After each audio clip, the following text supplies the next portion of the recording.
হযরতে সাদ বিন আবি ওয়াক্কাস রাদিয়াল্লাহু তাআলা আনহু, তিনি কাদিসিয়ার যুদ্ধের পর যখন পারস্য দখলের জন্য চললেন, পারস নগর অবরোধ করলেন, সামনে পড়ল নদী। এই নদী পাড়ি দিবেন, সাথে তার হাজার হাজার সৈন্য, এই সৈন্য নিয়ে নদী পাড়ি দিবেন। জিজ্ঞেস করলেন সাহাবীদের, তোমরা কি চাও? ইসলামের আন্দোলন, ইসলামের জিহাদ, আল্লাহর দ্বীন এখানেই শেষ হয়ে যাক, এটা চাও? না ইসলামের এই কলেমার আওয়াজ নদীর ওপারেও নিয়ে যেতে হবে, অথচ আমাদের কাছে কোনো পারাপারের কোনো নৌকা নাই, কি করতে চাও? সাহাবীরা বললেন, আমরা আপনার অর্ডার ফলো করব, আমরা এই নদীর ওপারে গিয়েও কালেমার পতাকাকে উড্ডীন করতে চাই, কালেমার সুশীতল ছায়াতলে গোটা দুনিয়াকে আনতে চাই। হযরতে সাদ তখন বললেন, তাহলে তোমরা সবাই আমার পেছনে পেছনে এই দরিয়ার ভিতরে ঝাঁপিয়ে পড়ো, আর আমার সঙ্গে সবাই উচ্চারণ করো, নাস্তাঈনু বিল্লাহি ওয়া নাতাওয়াক্কালু আলাইহি হাসবুনাল্লাহু নি'মাল ওয়াকিল নি'মাল মাওলা ওয়া নি'মান নাসীর। ইতিহাস লিখতেছি, 60,000 সৈন্য তাদের অশ্ব নিয়ে, তাদের উষ্ট্র নিয়ে, তাদের মালপত্র নিয়ে, জিহাদের সামান নিয়ে শ্রাবণের খরস্রোতা নদী, উত্তাল তরঙ্গমালায় ভরা নদীর উপর থেকে এই সাহাবীরা পাড়ি দিয়ে ওপার চলে গেলেন। ওপার যাওয়ার পরে হযরতে সাদ বলছেন, তোমাদের কেউ কি হারায় গেছে নাকি? সবাই এদিক ওদিক তাকায়, খোঁজ করে বলল, মানুষ তো দূরের কথা, একটা উট আর ঘোড়াও একটাও হারায় যায় নাই।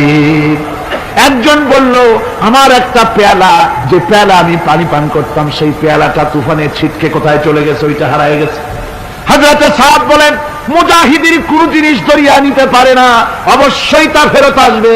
এই কথা তিনি বলতেছিলেন, হঠাৎ করে দরিয়ার কিনারে একটা আওয়াজ হলো, দেখা গেল তুফানের ভিতরে সেই হারানো বাটিটা তাদের মধ্যে ফিরে এসেছে। আল্লাহু আকবার। মুজাহিদদেরকে সাহায্য করেন স্বয়ং আল্লাহ রাব্বুল আলামিন।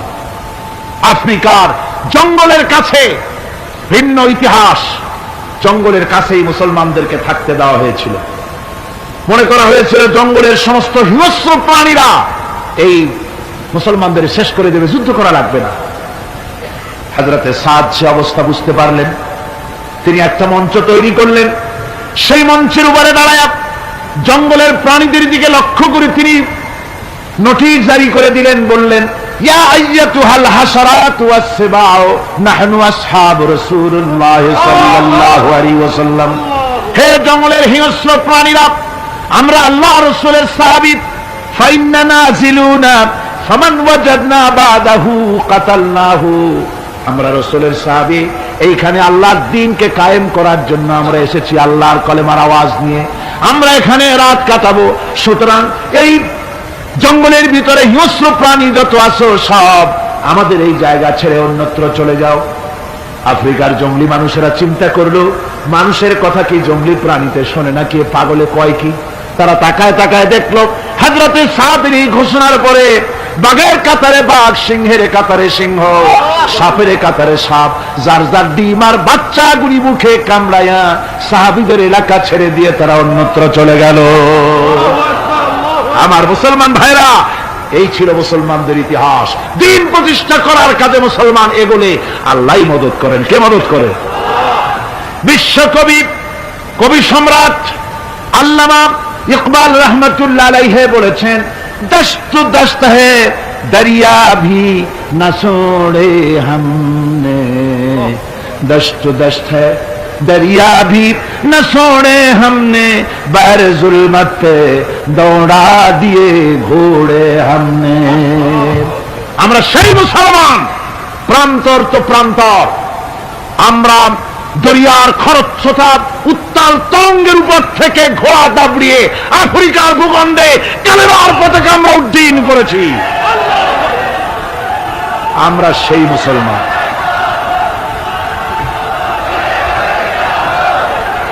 একটুখানি জিকির করেন, লা ইলাহা ইল্লাল্লাহ, লা ইলাহা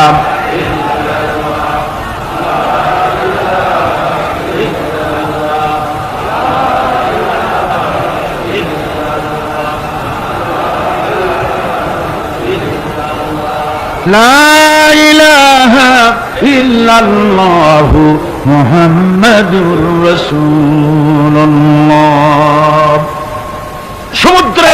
ঢেউকে, দাজলা নদীর ঢেউকে আল্লামা ইকবাল স্মরণ করায় দিচ্ছেন। ও দরিয়ার ঢেউ, ऐ मौज दजला तू भी पहचानती है हमको, अब तक है तेरा दरिया अफसाना हमारा। হে টাইগ্রেসের উত্তাল তরঙ্গমালা, নিশ্চয় তোমার ভুলে যাওয়ার কথা নয় যে তোমার উপর থেকেই আমরা দরিয়া পার হয়ে ওপারে গিয়ে কালেমার পতাকা উড্ডীন করেছিলাম। আমরা সেই মুসলমান, আজ ইসলামী চেতনা হারায়া আমরা আজকে দুনিয়ার মধ্যে সবচাইতে লাঞ্ছিত, পদদলিত, হেয় প্রতিপন্ন জাতিতে পরিণত হয়েছি। আমার ভাইরা, মহাকবি, বিশ্বকবি, কবি সম্রাট আল্লামা ইকবাল রহমাতুল্লাহ আলাইহি সুন্দর করে বলেছেন, মুসলমানদেরকে লক্ষ্য করে বলেছেন, ঘোষণা করো, বাতিলদেরকে জানায়া দাও, আমরা মাথা নত করার জাতি নই। আমরা মাথা নত করার জাতি? ভারত আজ আমাদের দিকে চোখ রাঙায়, ভারত চোখ রাঙায় তাকায় আমাদের দিকে, দুনিয়ার অনেকেই আমাদের দিকে চোখ রাঙায়। বিশ্বকবি আল্লামা ইকবাল বলেছেন, বাতিল সে দবনে ওয়ালে आसमां नहीं हम, बातिल से दबने वाले आसमां नहीं हम, सौ बर कर चुका है तू इम्तिहान हमारा। বাতিলের সামনে মাথা নত করার জাতি আমরা নই। ওই আকাশ সাক্ষী, ওই জমিন সাক্ষী, আমরা মাথা দিয়েছি কিন্তু মাথা নত করি নাই, শির দিয়েছি আমামা দেই নেই, সে জাতি আমরা। সুবহানাল্লাহ। সেই জাতি আজ দুনিয়ার বুকে লাঞ্ছিত, পদদলিত হচ্ছে। কারণ কি? কারণ হচ্ছে একমাত্র এই যে আমরা আমাদের জীবনের উদ্দেশ্য ভুলে গিয়েছি। আমার ভাইয়েরা, আল্লাহর এই রাস্তায়, আল্লাহর এই দিন প্রতিষ্ঠার জন্য লড়াই হবে, জেহাদ হবে। জেহাদের কথাই বলতেছি। এই জেহাদ হলো পৃথিবীর নির্যাতিত, নিপীড়িত মানুষের মুক্তির জন্য জেহাদ। জেহাদ কি জন্যে? আমরা রাষ্ট্রপ্রধান হব, আমরা দেশ দখল করব, নেতৃত্ব দিব, এজন্য নয়। আমরা জেহাদ করব মানুষকে, মানুষের তৈরি করা মতবাদ, নির্যাতন থেকে, জুলুম থেকে, অত্যাচার থেকে মানুষকে বাঁচাবার জন্য, মানবতা নিগৃহীত, নির্যাতিত মানবতার মুখে মুক্তির হাসি ফুটাবার জন্য আমরা করব লড়াই। সেই লড়াইয়ে এগিয়ে আসতে হবে তরুণদেরকে। কাদেরকে? জোরে বলতে হবে, কাদেরকে? তরুণদের আসতে হবে, যুবকদের আসতে হবে। আমার আনন্দে বুক ভরে যায় যখন দেখি মাহফিলে, আজকে তো এই মাহফিল কোরআনে কারীমের কথা, এই ভূখণ্ডে আল্লাহ বলার তৌফিক দিয়েছেন। 35টি বছর পার হয়ে গেছে, জীবনের 35টি বছর কোরআনে কারীমের সামান্য একটু খেদমত করার তৌফিক আল্লাহ পাক দান করেছেন। যখন এই কাজ প্রথম শুরু করি তখন দেখেছি মাহফিলে যারা আসে তাদের 95% দাড়ি পাকা বুড়া মানুষ। কিন্তু দিন যত যেতে লাগলো, দিন যত যেতে লাগলো, 71 পার হয়ে গেল, 72, 73, 74 এলো, আস্তে আস্তে দেখা গেল চিত্র উল্টে গেল। আজ মসজিদে তরুণদের জন্য জায়গা পাওয়া যায় না। যারা মসজিদে যায় সব তরুণ, যারা আগে হজে যেত সব বুড়া মানুষ, পাপ করার আর কোনো বয়স নাই, তখন যাইতো হজ করতে। এখন আলহামদুলিল্লাহ তরুণেরা যায় হজ করতে বেশিরভাগ। আজকের মাহফিল দেখুন, দাঁড়ায় দেখতে বলি নেই, জায়গায় বসে আর ডাইনে বা একটু তাকায় দেখেন কারা বেশি, দাড়ি পাকা না যুবক? যুবক আর তরুণ দিয়ে আল্লাহর এই মুজাহিদ, আল্লাহর এই গোলামদের দিয়ে আল্লাহ মাহফিল ভরে দিয়েছেন। জোরে কোন সুবহানাল্লাহ, জোরে কোন আলহামদুলিল্লাহ। এই তরুণ যুবকরাই হচ্ছে ইসলামের সম্পদ। ইসলামের সম্পদ কে? তরুণ আর যুবকেরা। তোমাদের অবদান ইসলামে সব চাইতে বেশি। মনে রাখবেন যুবকেরা, শোনো, ইসলাম প্রতিষ্ঠিত হয়েছে তোমাদের রক্তের উপরে। কাদের রক্তের উপরে? যুবকদের রক্তের উপরে। যারা ইসলাম প্রথম কবুল করেছিলেন তারা কিন্তু বুড়ো ছিলেন না কেউ।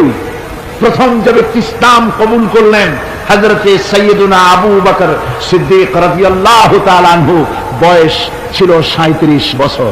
37 বছর বয়সে দাঁতটা পড়িয়া খুনখানা বুড়া হয়ে গেছিল নাকি? হযরত ইসলাম যখন কবুল করেন তখন তিনি ছিলেন 26 বছরের টকবগে যুবক। যৌবনের রক্ত পা এবং মাথা পর্যন্ত শিরায় উপশিরায় ধাবমান এই যুবক হযরত ওমর 26 বছর বয়সের সময় ইসলাম কবুল করেন। হযরত আব্দুর রহমান বিন আউফ যখন ইসলাম কবুল করেন বয়স ছিল মাত্র 17 বছর। হযরত আলী যখন ইসলাম কবুল করেন তখন বয়স ছিল মাত্র 8.5 বছর। তোমাদের মতো তরুণেরা, যুবকেরাই সর্বপ্রথম কলেমার পতাকা ধারণ করে রাসূলকে সাহায্য করেছিল। সুবহানাল্লাহ।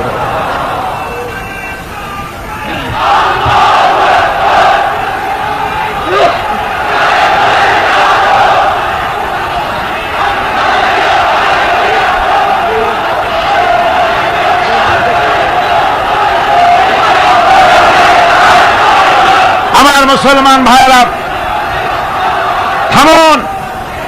আমার ভাইরা, যুবকদের অবদানই চিরকাল ইসলামে বেশি ছিল। তাই বলে যারা বৃদ্ধ মানুষ তাদের কিন্তু কোনো মন খারাপ করার কোনো কারণ নাই, ঠিক কিনা? যেহেতু আমরা যারা বয়সের প্রান্তে এসে গেছি আমরাও ওই যৌবন কালটা পেরিয়ে এসেছি, ঠিক কিনা? আরেকটি কথা, কিয়ামতের দিন কোন বুড়ো মানুষ বেহেশতে যাবে না, সব যুবকরা যাবে। বেহেশতে যাবে কারা? বুড়োরা বোধহয় ভয় পেয়ে গেছেন। রাসূল পাক সাল্লাল্লাহু আলাইহি ওয়াসাল্লাম বলেছেন, আমার কথা না, হুজুর বলেছেন কোন বুড়ো মানুষ বেহেশতে যাবে না, কোন কালো মানুষ বেহেশতে যাবে না। এখন রাসূল যদি বলেন তার কথাই তো আইন। হুজুর বলেন কালো মানুষ বেহেশতে যাবে না, একটা কালো মানুষ কান্দে তো পড়েই গেছে। হুজুর বলেন কেঁদো না, তুমি যখন বেহেশতে যাবে চাঁদের মতো সুন্দর চেহারা নিয়ে বেহেশতে যাবে। বুড়ার কান্না দেখে হুজুর বলছেন কেঁদো না, তুমি যখন বেহেশতে যাবে আল্লাহ তোমার যুবক বানায় পাঠায় দিবে। যেহেতু বেহেশত হচ্ছে যুবকদের জন্য, সুবহানাল্লাহ। অত নাজ নিয়ামত, অত আনন্দ, বুড়া মানুষে তো খাইয়ে খুঁয়ে বেহেশত নষ্ট করে ভালো লাগে। এই জন্য যৌবন দরকার, স্বাস্থ্য দরকার বেহেশত উপভোগ করার জন্য। সেই জন্য বেহেশত যাবে কারা? তরুণেরা যাবে। কারা যাবে? তরুণ তরুণী দিয়ে আল্লাহ পাক বেহেশত ভরে ফেলবেন। সুবহানাল্লাহ। আমার তরুণেরা, যুবকেরা শোনো, রাসূলুল্লাহ তোমাদের কত সম্মান দিয়েছেন। কে সম্মান দিয়েছেন? রাসূলুল্লাহ। রাসূলুল্লাহ এক জায়গায় বক্তৃতা করছে, এমন সময় দেখা গেল একজন তরুণ সাহাবী, নাম তার জারির রাদিয়াল্লাহু তাআলা আনহু। চাঁদের মতো চেহারা তার ছিল, খুব সুন্দর চেহারা ছিল তার। হযরত জারির বসতে না পেরে জায়গা পায় না, দাঁড়ায় আছে। রাসূল নিজের গায়ের চাদরটা খুলে জারিরের দিকে নিক্ষেপ করলেন, বললেন, জারির দাঁড়িয়ে আছো, আমার চাদরের উপর বসো। সুবহানাল্লাহ। হযরত জারির রাসূলুল্লাহর চাদর নিয়ে চুমা খাইতে লাগলেন আর বললেন, আকরামাকাল্লাহ কামা আকরামতানি ইয়া রাসূলুল্লাহ। হে রাসূল, আল্লাহ আপনার সম্মান আরো অনেক বাড়িয়ে দিক, যেমন আপনি আমাকে মর্যাদা দিলেন। হে রাসূল, আপনার চাদরে পৃথিবীর কোন মানুষ বসতে পারে? আমার তরুণ ভাইয়েরা, আমার যুবক ভাইয়েরা, তোমাদেরকে রাসূল মহব্বত করতেন, ভালোবাসতেন সবচাইতে বেশি। তোমরা আজ বাতিলের শিকার। কার শিকার? বাতিলের শিকার। তোমাদেরকে কি দেওয়া হয়? যে সব রাজনৈতিক দলের যুবক যারা তোমরা এখানে আছো, জিজ্ঞেস করি তোমাদের নেতারা তোমাদেরকে কি দেয়? দেয় অস্ত্র, দেয় টাকা, দেয় নারী ভোগ করার জন্য পয়সা, তোমাদের চরিত্র ধ্বংস করার জন্য সব রকমের হাতিয়ার তুলে দেয়। তোমাদের হাতে শোভা পায় কলম, হাতে শোভা পায় খাতা, হাতে শোভা পায় বই। বই খাতা কলমের পরিবর্তে তোমাদের নেতারা তোমাদের হাতে তুলে দেয় স্ট্রেন গান, তুলে দেয় হেরোইন, তুলে দেয় টাকা। এরা তোমাদের নেতা নয়, এরা তোমাদের জীবনের দুশমন। কি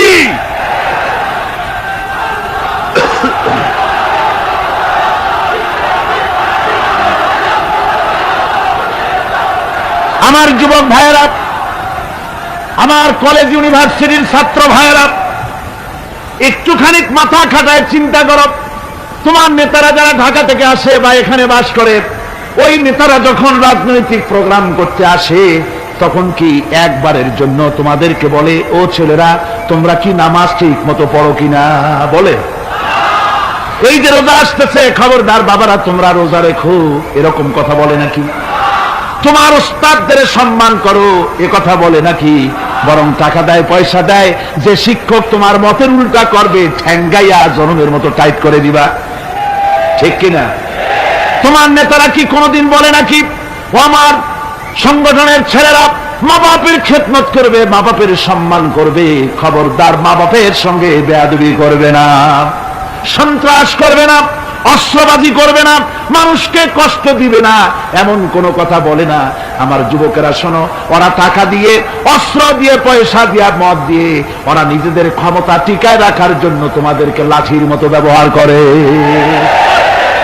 সুতরাং আজকে তরুণদেরকে বুঝতে হবে, তরুণেরা ভালো করে বোঝো, তোমরা রাসূলের সৈনিক।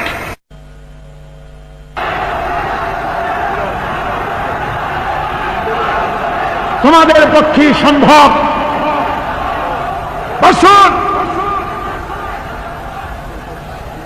আমি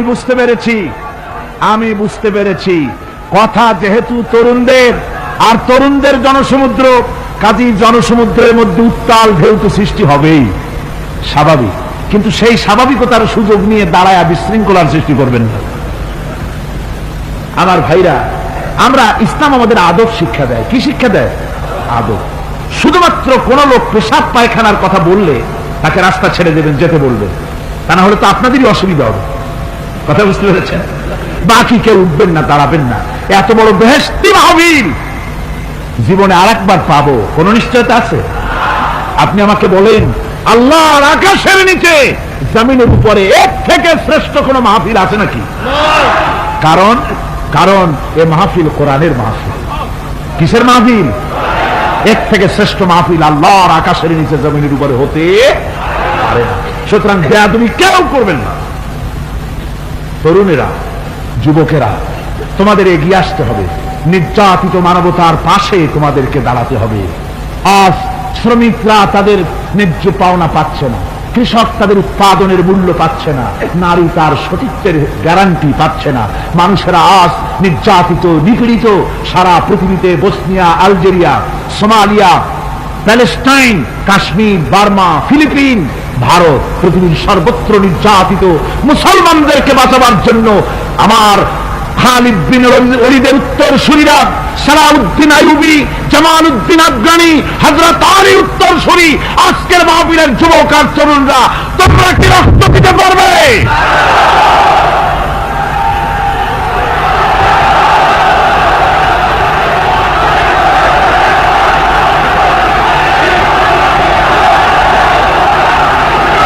আমার মুসলমান যুবকেরা, আল্লাহর